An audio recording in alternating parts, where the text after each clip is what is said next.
Turning to the household sector, the household sector has, to some extent, benefited from the high Aussie dollar. We've had quite cheap consumer goods, and we may have a bit of a hangover from that.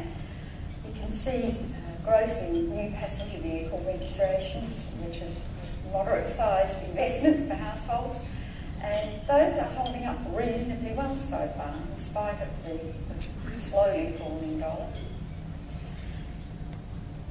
Consumer confidence has been, from our reads, has been running at relatively low levels for about 18 months.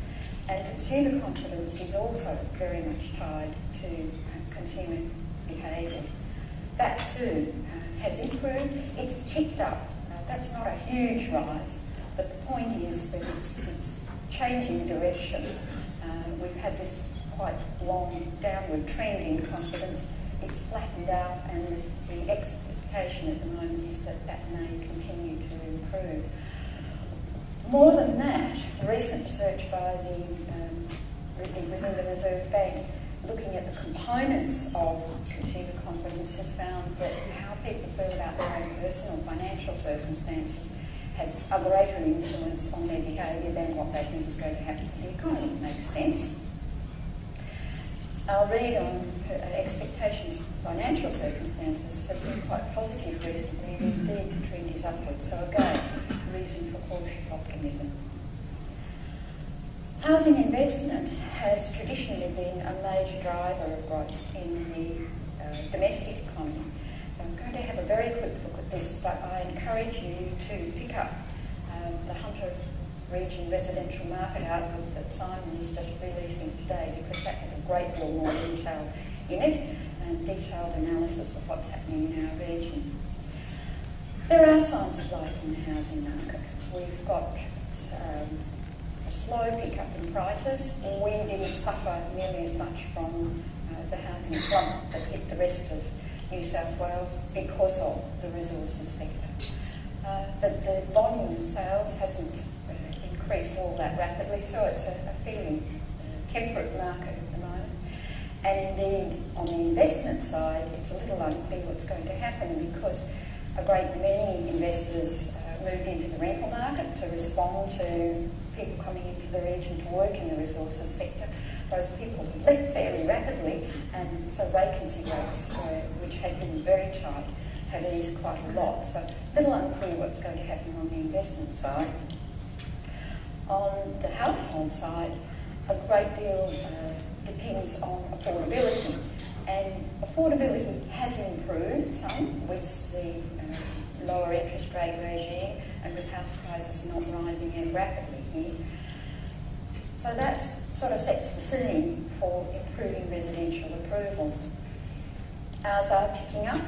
The dark line is New South Wales total residential approvals, including units, which is a big component for the state as a whole, particularly Sydney.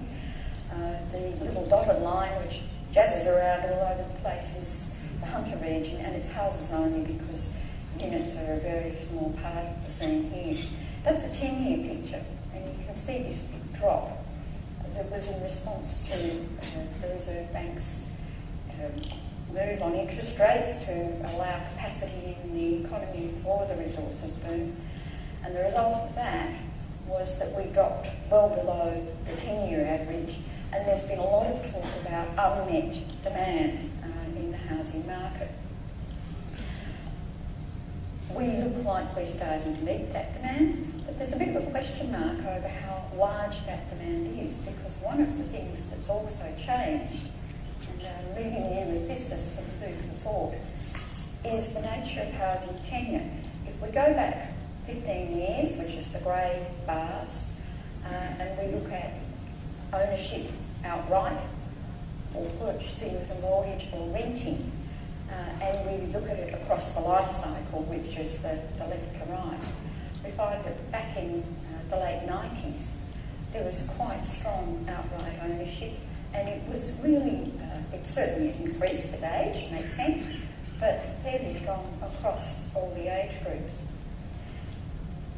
If we look at the red bars, which are the most recent read from the ABS, that proportion that own outright has fallen substantially amongst younger households who are in the household formation and often first-time buyers, and only some of them are now purchasing with a mortgage.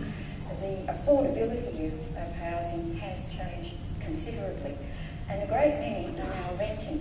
And the question is whether this is a voluntary choice or a forced choice, whether we're seeing a change in the way people think about housing, or whether it is in fact exclusion from the market. Now that's Australian data. The picture is probably not quite as extreme here, and indeed we have opportunity in this region to offer affordable housing and a great many other opportunities for people that may not be available in the big cities. So wrapping up before I get the knock, I've left the tightrope there because it's not all plain sailing yet. It's certainly looking more positive than it did in June. And perhaps this summarises it as well as anything. This is business expectations for the economy rather than their own businesses. And again, it's been a downward trend, looks like it's turning. So we think that there's reason for cautious optimism. Given our robust labour market, hopefully that will continue. Hopefully private investment will pick up, but it may take some time. And again, slowly rolling through the positives from the housing market and the important effect of business confidence and consumer confidence, as long as those concerns about employment security can be overcome. There are opportunities. Although non-res approvals are down, it's possible that when some of these big infrastructure developments like the university's city campus are finished, there may be more opportunities there. Certainly household consumption, as long as the dollar doesn't depress consumption too much, that's looking good, as is housing investment. Thank you.